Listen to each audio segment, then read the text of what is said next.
De loin, dans les bras de Jennifer, on dirait un gros rat. Ya, va promener. Mais à y regarder de plus près, cette jolie petite boule de poil est en fait un furet. Il est promené en laisse et porte même un harnais personnalisé à son nom. Sa maîtresse en est gaga. C'est le fufu qui promène son maître. C'est pas l'inverse.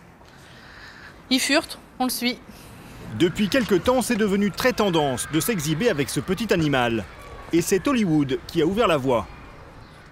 Dans ce film, Arnold Schwarzenegger captive l'attention de ses enfants de maternelle en leur faisant découvrir un furet. Voici la nouvelle mascotte de la classe. Qu'est-ce qui est arrivé à votre chien? Ce n'est pas un chien, c'est un furet. C'est ça un furet? C'est ça, un furet. Encore plus fort dans cet autre film avec Jennifer Aniston qui joue le rôle d'une jeune femme dont l'animal de compagnie est un furet. Mais la petite bête ne se cantonne pas à la fiction. Paris Hilton en a fait un véritable accessoire de mode.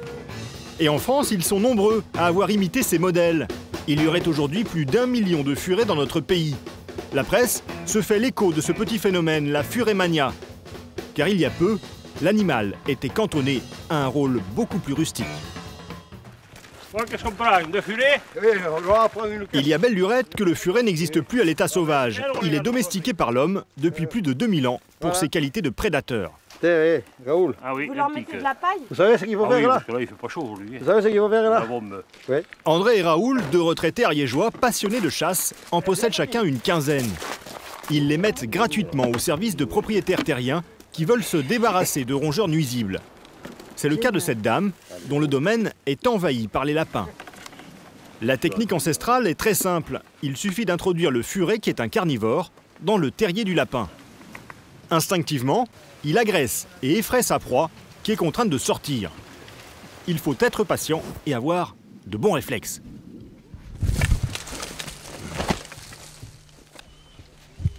Tu veux montrer? Le furet a fait battre en retraite un lapin plus gros que lui. Pendant que les petites bêtes d'André font leur travail dans les terriers, lui tend l'oreille pour écouter les déplacements et orienter ses collègues. Hop, à vous! Eh bien, dépêchez-vous! Là-bas, Ça court dans tous les sens. Et voilà le travail. Femelle pleine, je crois. Oui. Combien il y en a? 4 femelles pleines. À la fin de la matinée, ce sont 15 lapins qui auront été capturés. Les furets sont aussi capables d'être féroces. Il a bien mordu là. Oui, il est mort. Voilà, c'est très bien. Oui. Regardez. Vous voyez bien le sang. Donc je pense qu'elle a bien mangé dans le terrier. C'est une très très bonne chasseuse. Mais ces boules de poils carnivores sont aussi très câlines. Vous voyez que c'est pas méchant. Moi je vais juste les caresser, pas pour les promener, ni rien. On va les caresser, après ils sont habitués. Et ils ne cherchent pas à mordre. Une docilité qui a permis aux furets des campagnes de partir à la conquête des villes. C'est au Plessis-Trévise, en région parisienne, que vit Jennifer, la jeune femme de 27 ans, qui aime promener son furet en laisse. Parce qu'il sait faire. Il y a 2 ans, elle a craqué pour cet animal. La pauvre. Et aujourd'hui, dans son petit 20 mètres carrés, elle en possède 4. Coucou. Oh, et puis... Elle les couvre de baisers. C'est la gamelle. Pour leur alimentation, on peut leur donner des croquettes pour chats, mais Jennifer se donne beaucoup plus de mal. Tu leur fais ta tartare là. C'est ça. En fait, c'est ça. Tartare de volaille maison. Ce midi, ce sera donc de la viande hachée de volaille, mélangée à de l'eau, de l'huile et de la levure de bière pour leur donner un joli poil. Ce qui a séduit Jennifer avec les furets, c'est qu'ils restent toute leur vie joueurs, comme des chiots ou des chatons. En plus, ils sont faciles, ils dorment 20 heures par jour et peuvent vivre dans une cage. Il n'y a donc pas de corvée de sortie. Le seul inconvénient, c'est l'odeur, car le furet est un cousin du putois. Tant qu'on peut en arrière. Et puis après, changer les litières, laver les dodos très souvent. Et puis on peut ensuite essayer de mettre des sprays, des choses qui sentent bon. Le furet est donc un animal à la mode. Et c'est devenu un gros enjeu commercial. Sur les quais de Seine, à Paris, dans le quartier des animaleries, dorénavant, à côté des chiots et des oiseaux, on trouve aussi des bébés furets. Ça s'appelle des furetons. Alors qu'il y a 10 ans, un furet ne coûtait pas plus de 150 €, succès oblige, aujourd'hui il faut débourser ici 395 €. Et ce prix ne rebute pas les clients. Là, vous en avez plus que 2? Oui, on en avait 5, parce qu'il y a tellement de demandes que dès qu'on en reçoit, ils partent. Ce commerçant en vend une quinzaine par mois. À ceci s'ajoute toute une collection d'accessoires. La cage, le harnais pour la promenade, la tente, le hamac pour faire dodo,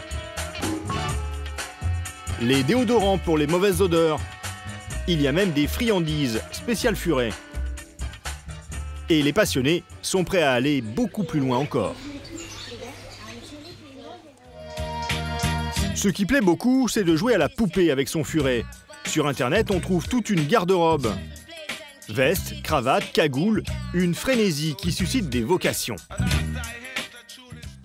Depuis 1 an et demi, Jennifer a mis entre parenthèses son métier de vendeuse en prêt-à-porter. Car elle a monté sa petite entreprise spécialisée dans les accessoires pour furets. Comme ces harnais, très sophistiqués, qu'elle fabrique elle-même et vend 20 € sur Internet. Mais c'est dans la confection des cages qu'elle est la plus créative. Bon, bah, là, j'ai voulu faire comme un appartement. Là, c'est la chambre, assez cosy, on va dire. Les petits cadres avec des photos pour vraiment faire loft. En dessous, donc, on a fait une petite salle de jeu. La petite mezzanine, les petits coins dodo fermés, ils aiment bien. Et puis bah, là, le coin aventure avec des tunnels, un labyrinthe, un petit coin cachette où ils peuvent se cacher dedans. Et en bas, la litière dans laquelle les furets font leurs besoins. Des cages comme celle-ci, elle en a déjà vendu 3 à 450 € pièce en moyenne. Mais l'engouement pour les furets a aussi un côté obscur. Villeurbanne, en banlieue lyonnaise. Le docteur Daniel Marien est une des rares vétérinaires en France spécialisée dans les furets. Car l'animal, comme un chien ou un chat, a besoin de soins réguliers. Ici, elle fait un détartrage. Voilà, elle a un beau sourire, tout neuf. Mais la vétérinaire est aussi une passionnariat. Avec une de ses amies, Cyril Billeret, elle lutte contre un fléau qui frappe les furets, l'abandon. C'est ce qui est arrivé à Étincelle. Voilà. Alors c'était des petites coquines, ça, qui ont été trouvées dans une poubelle. Il y avait la maman et les 4 filles qui ont été récupérées dans une poubelle. Très jolies furettes. Bon, elles étaient très mordeuses quand même quand elles sont arrivées, c'était des coquines. Après le coup de foudre, pour ce qui ressemble à une peluche, beaucoup de propriétaires s'aperçoivent que le furet ne sent pas très bon et que, comme tout prédateur, il a une petite tendance à mordre sans gravité. Les deux amis ont donc monté une association qui en recueille et tente de leur retrouver une nouvelle famille. Ce soir-là, Cyril reçoit Fanny, 15 ans, candidate à l'adoption. Mieux que l'autre fois. Ouais. Elle lui fait d'abord signer un contrat où l'adolescente s'engage à donner des nouvelles de l'animal et à bien le traiter. Puis, Cyril lui confie Étincelle, trouvée dans une poubelle il y a 3 mois. Petite puce. Non sans quelques larmes.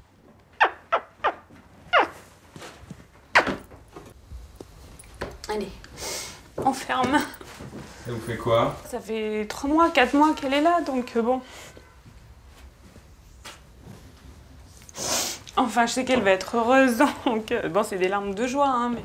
L'année dernière, l'association a trouvé facilement 30 volontaires pour adopter les animaux abandonnés. À ce jour, il lui en reste 5 qui attendent de trouver un nouveau maître, amoureux de leur doux parfum.